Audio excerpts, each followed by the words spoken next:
ça m'étonne ezalaka soki balongo na orchestre bakoma ozwa mbongo peut-être basombi voiture bien et bien akomi na niveau kosomba ndaku akomi manqué na leader oyo alaxe na musique etonaka quel courage parce que nous par exemple cas héritier héritier à la maison mère je crois en 2002 2003 et abanda ba répétition voyage à héritier à Liboso si je me souviens bien ils en 2006 ils en 2004 ils en à Londres ils en visa nanga concert nanga ils en à Rex nazana ba biona tilelo voyage na Liboso poto Liboso héritier c'est Londres et c'était mon concert et na se souvera jour ngo wera ngaka tika nga moto na insista wera ko tika était petron lokola koti sika bata poto bazoluka ye ba mona ye akoya pe na batu na concert ya mona wera ya na ye tu vois ayaka même fois na teka diamona teka kasongo bando bina mulaye bo benge muchopi bayaka même voyage na héritier et pourquoi ils allaient sur le sur le plan, parce que vous avez cité héritier Watanabe, sur le plan comportemental, au monde héritier, à propos à la télévision, vis-à-vis à Weranson, au tétrango comment? Ça me choque. Pour héritier, moi, je vais pas nandaku, ya nandaku, et pas ya lalaka, na bana ba exaucer ba gladi, toya kawana, tout le monde a caillé, ba foutre la caillé, tout, ndenge mon agnon sazala. Mais ça me choque. C'est Fali qui a des succès pour le moment. Alors se comporter bien, dans un cadre de respect envers Mikolo et à norme il y a contrat à respecter en et c'est Fali vraiment presque number one, presque était number one pour le moment. C'est Fali. Yo za grand mécène, nous a grand producteur au dans le monde musical congolais, même Pelibanda. Pourquoi pas y idée wana ya kosangisa des artistes tout le monde bango sur la scène même podium Ferrego là et Fali pour pas tout le monde bango na scène moko. Pourquoi pas kozwa idée à bongo Gauthier Mascotte mbongo esangi te quand même. Ozo penser nango te. Excellence Soir Africa avec notre site internet www.excellencesoirafricain.com prend en charge les minervales de quelques enfants et étudiants en RDC et au Cameroun. Notre objectif est de construire une école avec internat pour les orphelins et aussi les enfants dont les parents ont des ressources financières limitées. Merci de soutenir nos projets en achetant nos produits sur www.excellencesoirafrica.com. Nous proposons des cartes postales à moins de $1 par exemple, des t-shirts, des hoodies, des porte-clés et tant d'autres choses à différents prix. Pour plus de renseignements, merci de contacter Mère Suzanne sur son numéro WhatsApp +44 749 16 40 758 ou envoyer un email à contact@excellencesoirafrica.com. Africa Lengi TV, bon s'abonner, www.africa Lengi TV, bon s'abonner. Elengi ezali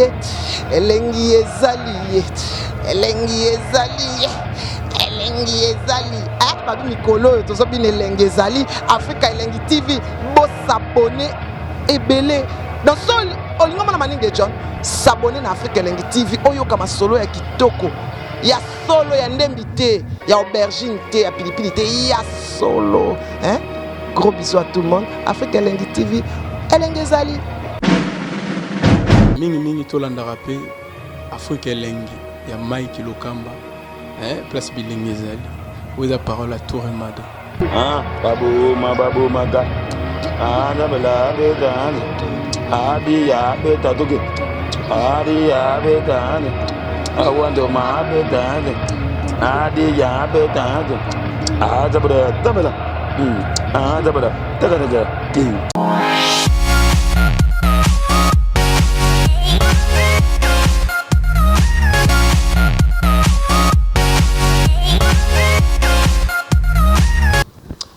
Voilà, bonjour fidèles internautes, vous qui nous suivez de partout, à travers les pays, à travers le monde, aimables fidèles internautes, restez branchés sur Africa Elengi TV. Cette émission a été toujours conçue par vous. Une émission, bien sûr, qui vous retrace de l'actualité musicale. Aujourd'hui, comme d'hab, je vais devoir recevoir un grand producteur qui nous parvient, n'est-ce pas, de Londres, OOP, visage naïe, Boebi, grand mécène Yamboka, à Salape Ebele, dans la culture congolaise, il faudrait au pingler à la personne de Gauthier Mascotte, autrement dit, l'ingénieur de banque. Tozanaï Awa, en ce moment, Nakati à Kinshasa. Bonjour et bon retour. Merci Mike, bonjour Mike Lokamba.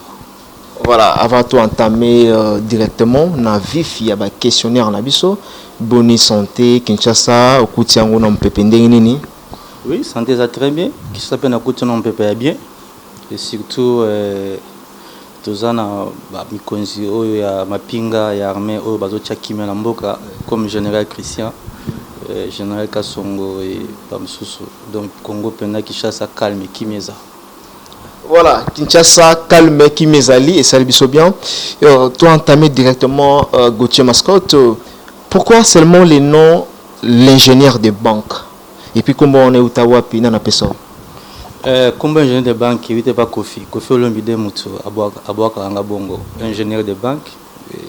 Chaque ministère a combiné à Benga. Mais comme ingénieur de banque, il a Kofi Olomide Moutou Bando Benga Abouaka Anga ingénieur de banque. Et là, c'est un ingénieur de banque, salaire en banque ou bien trafic de salaire? Oui, moi je travaillais à la banque à l'époque. Na produit un album il y a Efrakata, je crois. Et na bando travaillé à la banque, il y a un bureau nanga, Monique na travaillé à la banque, il y a un JP Kitenge. Et puis oh mais yo travaillé à la banque, au lobarate to kansaka au salaire ba cop mo voilà. Et depuis on a tant que na studio et bah bien on a salarié. Mama Solo n'a pas essayé à préférer d'abord Gauthier Mascotte, ingénieur de banque. Voilà, parce que vous avez parlé des productions. Laissez-moi quand même une question sur production. Aujourd'hui, c'est vrai, les musiciens ont évolué, mais nous avons bango, les producteurs, les sociétés. Gauthier Mascotte, vous salariez belé, puis vous continuez toujours à salarier belé. Mais apparemment, tout le monde absence. Il parle de musicien congolais, c'est dit à quoi abandonner bango na biti nini tolo na phénomène combattant ou bien besoin mona que nos musique congolaise ils ont côté ils sont na revenité. Bon musique congolaise depuis kala depuis to banda ko produire ils allaient toujours revenir na ngo mingi na ba concert. Oko bimsa CD batu basali na ngo pirate basomba raté et na concert ndé soko bimisa album à musicien. Robert c'est un concert tour d'Europe mobimba Afrique et ko zoambongo ebele parce que concert wana batu bando ye ebele basala minene ba 20 000 personnes 10 000 personnes 5 000 personnes et bando ko sala bien mais comme ba concert ils allaient rasuter ba mina biso baninga ya poto ba koma na ba mete amabe ko ina musique culture mboka ba koma na bango ba combattant et bah comment qu'on boit qui va concert betado et comment est-ce qu'on a limite pour produire musicien mais après na souka concert ezate ozomona kimbongo na euro bimise belé et après pour rien gagner et voilà mais quant à moi on a la chance comme na produire ba musicien international ba nigérien et na ba musicien mususu ba betara ba congolais ba betara ba musique internationale comme ba Willow Longomba oui que j'ai salué à passant WhatsApp my brother et voilà na travaillons toujours dans les concerts à Londres, dans les concerts et puis dans les mboka musuto to 8 Centrafrique na ya beter na stade production est allumée au ya biso ya Congo ils ont un équipement pour ma concert à la raté mais on produit par exemple na opesa yo sur tel F victime ya Fally Ipupa tel album wala mobimba c'est Gauthier Mascotte qui a travaillé F victime oui au mon label ya Gauthier Mascotte au mon Lenos production ils allient voilà ba clip nyonso banda générique ti nasuka soko tali même ba clip ya ba clip mususu ya Ferrego là tout ça là kiango soko tali ba clip mususu ya héritier tout travailler qui on a maison mais comme na tchaka so kombo langate c'est difficilement c'est difficile ba tout ba ki za maison mais soko tali neti banzembo betifo ba DDD ce qui ba générique naé au moins les nos productions c'est toujours moi. Voilà, c'est toujours vous, mais apparemment on vous sent plus nana tuna Gauthier Mascotte aza Gauthier Mascotte toyebelaka yakala qui toujours sentir vraiment que présence na yo ça là là ozo produire mutu to moni yango memango tina suka oza la même personne ya Gauthier oyo bato bande ko reconnaître yo ou bien etikela encore ka bon souvenir pour na biso bon Gauthier Mascotte un grand producteur mobo ou bien etikela elle est passée. Ouais, mon évolution ezozala na ba musique yango mikolo ba afrobeat ebimi ezo soko po beat yango beti bien pe osale succès na yo mais je suis toujours le même Gauthier Mascotte oyo na banda ko produire ouais ranson depuis premier album na bengsa bango na Londres ngana tonton Jacques et zalaka je crois solo la bien je crois premier album na bango na ba intervention rapide tout ça ti lelo nazali na produire nanga toujours mais ils juste musicien soka bimi azana contrat na mususu et pour oboto lango pa ya producteur mususu c'est vraiment difficile et en plus ba musicien na biso ba koma ko banga ko ya poto ko tambola mingi pour produire yo ça na ba course et comme lango mo limité ko batama pour bazo banga ba combattant ba choquer bango na nzela yango no monimo ba moi kimi ezali mais en tout cas nazala na bango tout très bien sans problème il y a rien quoi. Voilà, il n'y a rien. Je pense que tout le monde est en train de nous suivre. Na Pessimbote na Yolande Maloula na Katia Suisse. Na PC vraiment Bambote sans plus tarder de penser à Willy Moucheni, le véritable code qui nous suit depuis France. Un grand merci à David Lutete Gaucho, dollar plus dollar mon ami, et garde toujours dollar. Nous sommes toujours avec Gauthier Mascotte, l'ingénieur de banque. Alors parlons maintenant de la musique. Projection sur la musique congolaise actuellement, ils ont évolué comment? Est-ce que la musique n'a pas polémique ou écoute, il faudrait tout le bango, tout épingler quand même.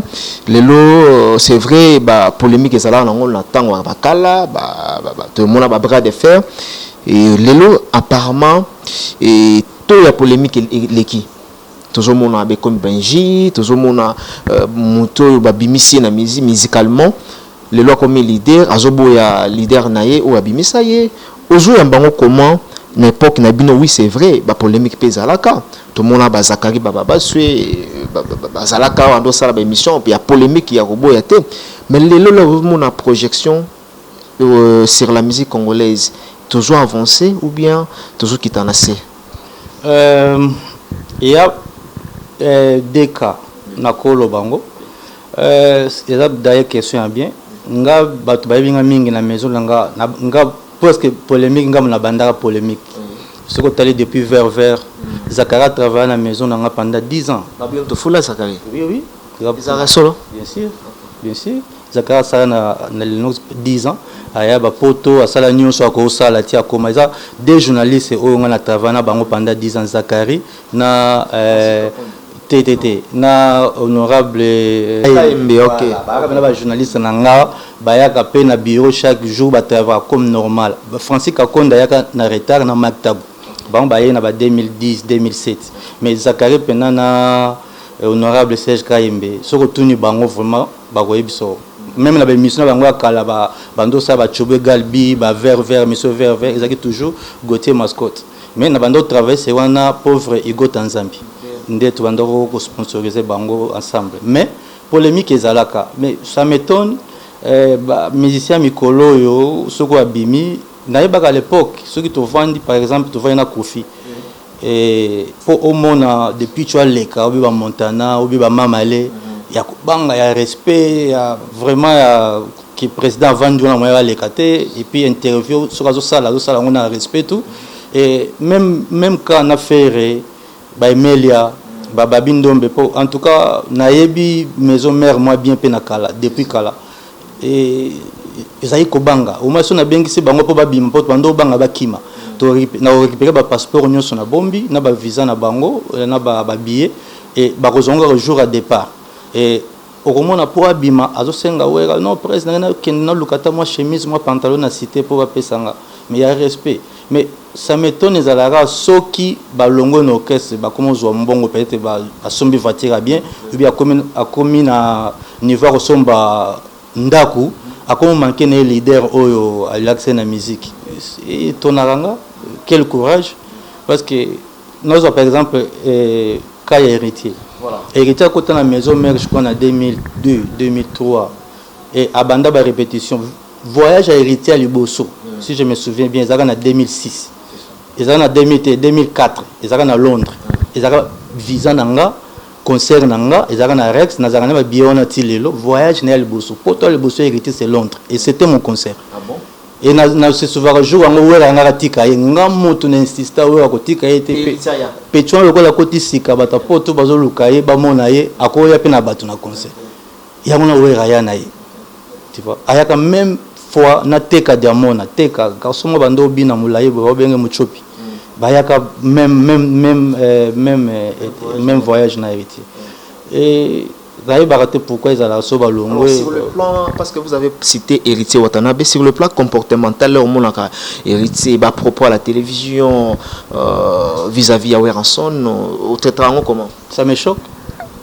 Pour héritier, mon andaka, je vois pas nandaku, yawera nandaku, et pas yalalaka, nabana ba exaucer ba gladi, toya kawana, tout le monde a caillé, ba foutre la caillé, tout, n'engue mon agnon sazala. Mais ça me choque. Mais ezaka pour héritier, ngala mon angoza comportement ba congolais nyonso. Congolais, ceux qui aza bien dans le mbongo te, ils te donnent du respect. Ceux qui le loi komika ka na mbongo, yepe asomi muto ka komi na ndako. Akoma mona ti yo tango yo zaki na mbongo ango obandai ko salela est fier. Et c'est ce que bango bazo salela. OK, c'est pas ça. Na mondele, si quelqu'un était ton professeur à l'époque, ti okokufa, article professeur na yo. Même na armée hormona major ozalaki azaki major na yo leki grade de mati olam sozui promotion au commis général mais major na yo wana yo soko moni mona bela général azobanga major c'est grâce à nini parce que akuta qui est armée a formé mais comme n'importe za la soki mutakom na âge à 45 ans na armée ba o masa so gradité ba on peut so kaka ba promotion comme instructeur ba bloc bon donc et comment rasiko na niveau que batu moyen général na yo moyen au bengaye au telemisa été pour yo oza général mais yaza major na yo tout à fait l'action armée donc ndenge et cause à la peine à Congo mais na Congo c'est autre chose au moins la peine moi na mukazo manqué ne mukolo zo manqué moi na et puis il y a trop de désordre nga pena ça me choque voilà ça dérange ça c'est choc donc voilà de tels comportements et entre le barana artiste est toujours auto salaka quand ça regarde le baron à la télévision mais comportement la binopé tout genre quelque part aussi regret n'est pas un grand producteur à la personne de Gauthier Mascotte a déploré tel comportement non seulement là-bas tout le baron héritier mais ils ont bandé que belle peut passer là-bas comportement donc tout bois quel bino beau changer alors Gauthier Mascotte parlons maintenant les lots c'est vrai bah ndeko belle bah jouer évoluer pas mal là-bas faire rigola fallait pour pas basé belle fabricage alors pour toi en tant que producteur vous avez l'expérience il y a ça l'analyse puis il y a le babo solo parmi eux ou à ça plus que mieux pour tout le but que ça là mabé quel est ces musiciens congolais actuellement où ils ont représenté drapeau na biso na mboka libanda question na collègue no Franck atunaki ngai ah bon et yo tuninga les mêmes ndike boyokanaki non non même pas na c'est pas la question na yo et puis aux message même la mission à Franck na pesa ki yombote merci beaucoup parmi les garçons na internet ba ça émission ils a Franck na Mike Lokamba vraiment bosala musala bien na tout ça l'émission mais vraiment ils ont qui souhaitent un jour tout ça la émission et vraiment j'ai du plaisir merci na ba complémentarité voilà question na yo ils ont qui ça vraiment simple au monde musique ils ont na époque ils ont na temps mais pour nous répondre pour ne pas faire de polémique attends la classe les premières les deuxièmes les troisièmes ata bino tout bolanda ki cours ndenge moko mutu moko aleka donc na olobaka comme nous avons répété na répondre qui peut Franck c'est Fali qui a du succès pour le moment et alors se comporter bien na cadre et respect envers Mikolo et ba norme na il y a contrat à respecter ango et c'est Fali vraiment presque number one presque était ma number 1 pour le moment. C'est Fali. Donc c'est Fali Ipupa. Oui, je confirme que c'est Fali. Parce que binga na tambola trop ngai na kenda ba Zimbabwe, ba Harare, na kenda ba Bandola, ba Zambie, na kenda ba Lulongwe, ba Mozambique, ba Afrique du Sud, poto kutukolobate, tino ba Moscou. Donc nayebi vraiment comment batuna wa musique congolaise soko tangi komba Fali en tout cas il est inapercité. Voilà, il est inapercité. Merci d'un point de vue naïwana et ça lit vraiment très bien à Bandeko tout bota la biso en scène en ce moment depuis partout. Gauthier Mascotte le lot surtout l'année ba faire na ba Fali so batuni bango.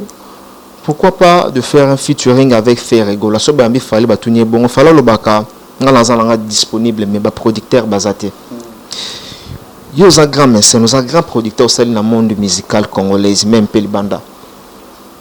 Pourquoi pas ya ko joua idée wana ya ko sangsa des artistes tout le monde bango sur la scène même podium Ferrego là et Fali pour pas tout le monde bango na scène moko.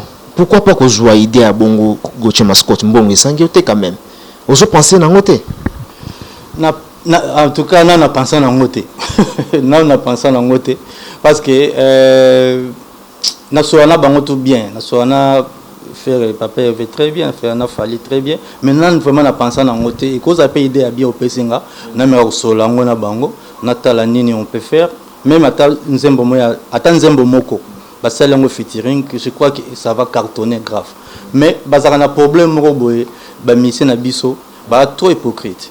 Ata Fali aza mutu to sola gane bien akolo ba pe bongo peut-être quand la caméra mais tant que comme maintenant ba papier mbongo ya ngoyo yaka comme maintenant ala lo bali na ngana émission na ka ja esa la ka ja mais makambo na moni ngo sérieux en tout cas to beta émission ma solo mususu ngana na mona mutu na to me peut changer nembala moko mais yé mutu na lo baki na TV donc baza vraiment ba tout mo compliqué pour travailler na bon mais moko peut-être que ça peut vérité ngana ko mekango na ndenge ya sima ya caméra na benga ba komi balé na meka otuna caché na bango ezala nini et peut-être ego simba pe et ce qui vraiment ba kondimelanga j'espère que vous allez coproducteur parce qu'ils a idée nao. Merci beaucoup.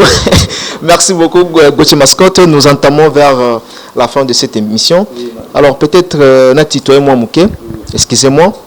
Les lots ba producteurs belong ngape na yebi na pesi ba mbote ba manulvaka mais les lots ba lobby apparemment ba musicien ba lekela bino na esprit, c'est-à-dire quoi o bo ande ko sala na ba concert o bani ko pesa ba musicien ba bénéficier nango les lots afuta bino na ba monnaie de singe. Le preuve ane ki ba producteurs belé ba so ba Kinshasa ba ko quand même pas ko tambola na banda ko ba musicien parce que les ba musicien wana o bonde sombela mo bilamba batonga ngala tambola na tanga kombote azo ka son ko kende na ndaka ko felomide.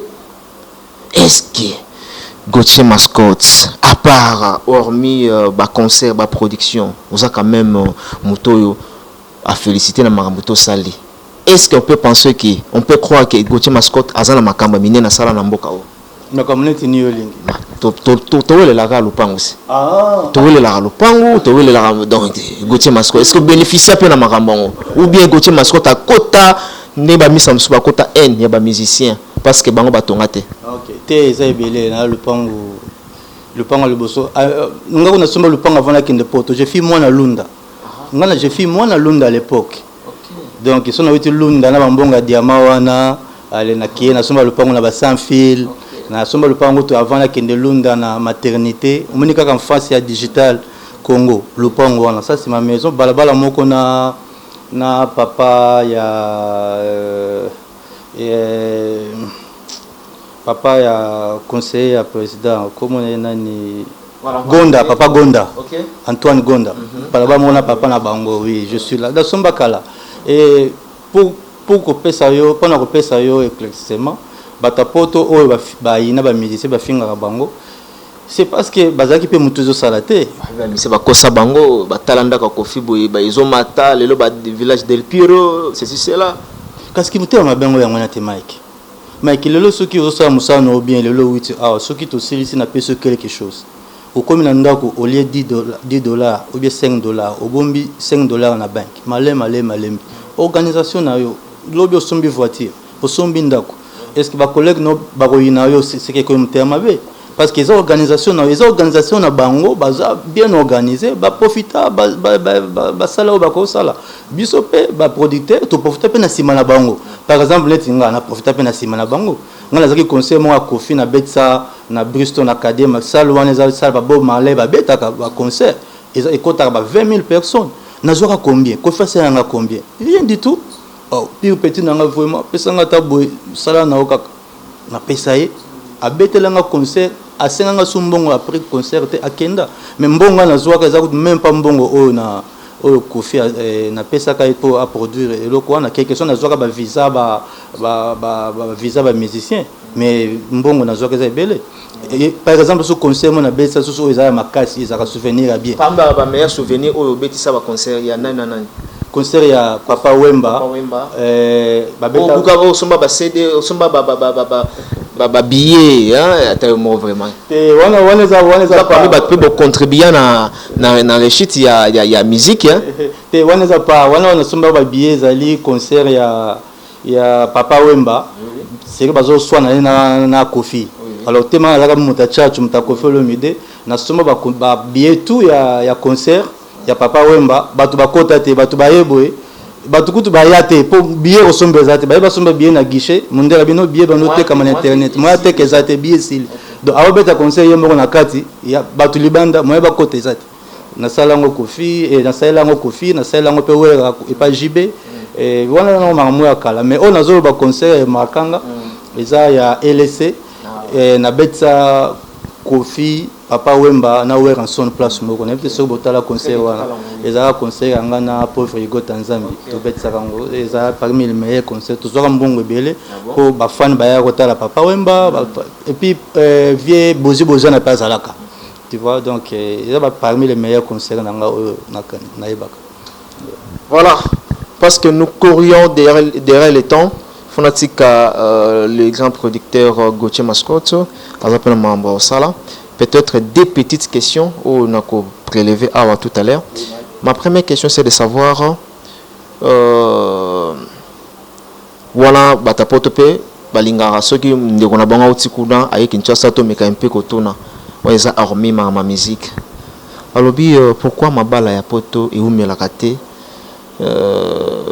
kuna c'est vrai tu es ba couple ni surtout divorce ça et ça la ranango sur le sympathie mais ya bine komi lokola to ebite to benga nini na poto kunezala nini mibal bazalaka petit ou bien basi ndi bazalaka teti basi ba okela rabino te ezalaka faute ya basi ou bien faute ya mibal azota la yo et puis pourquoi la tino question bazota la très sage hein ça vraiment sage na ba question na ba question mo batuna ngate omoni biso ba congolais ya mibali pe to l'équipe qui ya trop qui enquête trop qui commandement omoni na amour qui commandement ezala te exemple quand on répondre na opesa exemple moko na question na yo soko za na grande sœur no moko ke poto papa foteli biobi aloki mbongo na ke poto ake poto ye moko ti mona mwasi wa akomi na Paris na Londres à s'installer akote na mbali moko ba lingi mobali wana non ça va to vanda na ndako siko biso mibali ya poto nde tozalaka mabe okomi ko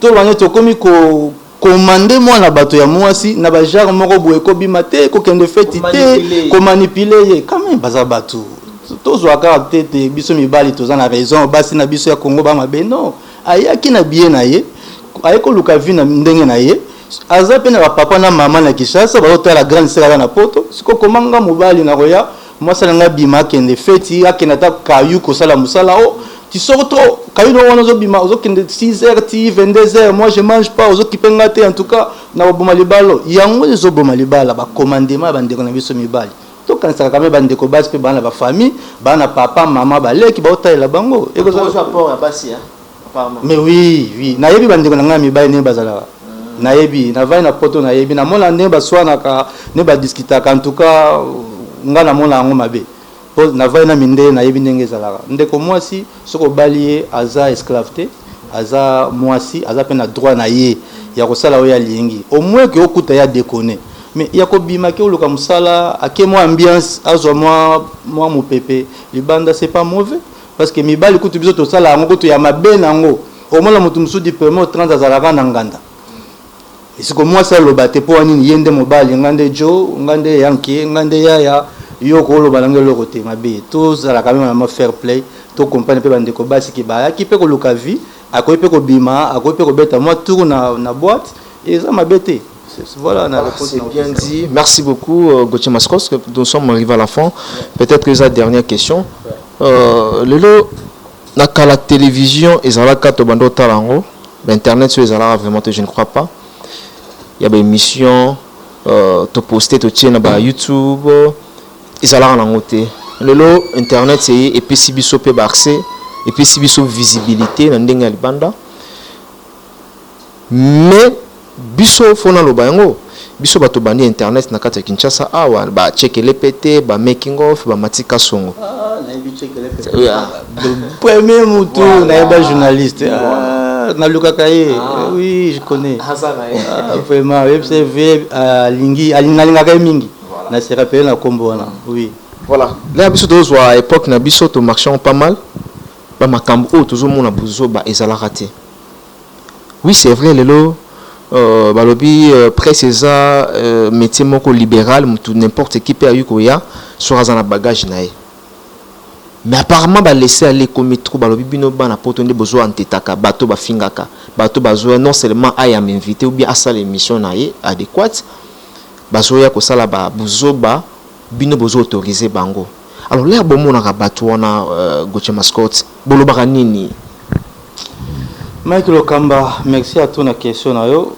na sepel émission makasi et puis ba combo tangi wana yo et puis Matika Songo tout ça check les pété Frank Stemai oui en tout cas bo ba ikiri moko ya bateau bo apporter le moment makasi et puis bo bundela mosala na bino po ebe baté ça me fait c'est la honte en fait c'est la honte comment na bato baye o sala mosala no yo poser mon question o isa normal yo bani na polémique ya kofinga baninga ya kofinga bato et quant à moi na mona ezala neti bayebi na bango ki journalisme ngo pété parce que journaliste pendant ya solo akoza na moi kobanga kofinga moninga kolobela moninga mabe oyo ekoki ko blesser makasi tu vois beaucoup discuter na bino ke nonga site na ngeza danser te na émission nga la taki bien koleka yo na oyo ngai na zana ba vie belle ça c'est normal mais akofinga papa ya mutu maman ya mutu en tout cas époque oyo baby et bana poto oyo lobby obi bana poto izana bana poto na bana poto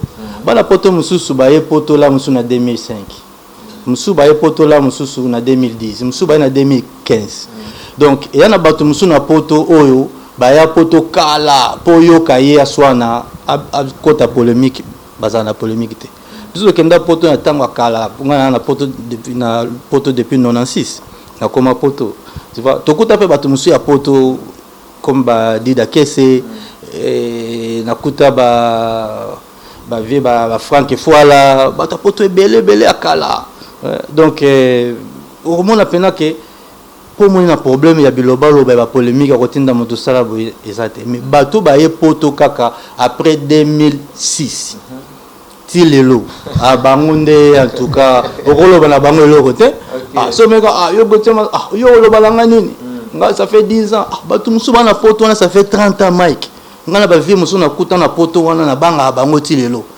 par exemple nayebi qui prêtre naye nayebi qui prêtre naye il faut le payer avec valeur parce que là musu tamba boka kwa mabinga na la ta uniforme bleu blanc Mike là musu na beti 21 ans na poto mais a beti 30 ans muto bongo vraiment okuta là musu okuta na hypotums bata bongo ba tout monde basala mambebele quoi voilà. Alors, est-ce que il y a encore la chance il y a ba concert ezonga na poto?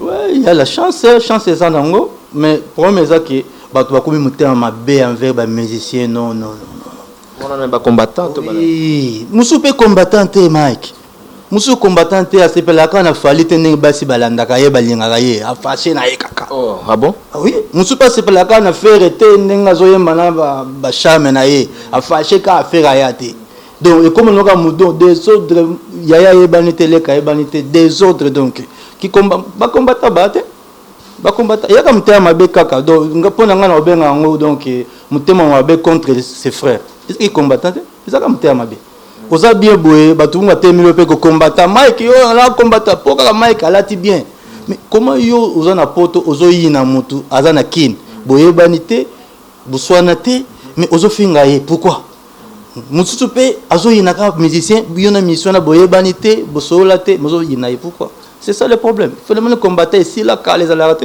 et comment des phénomènes mouteurs mabé point très.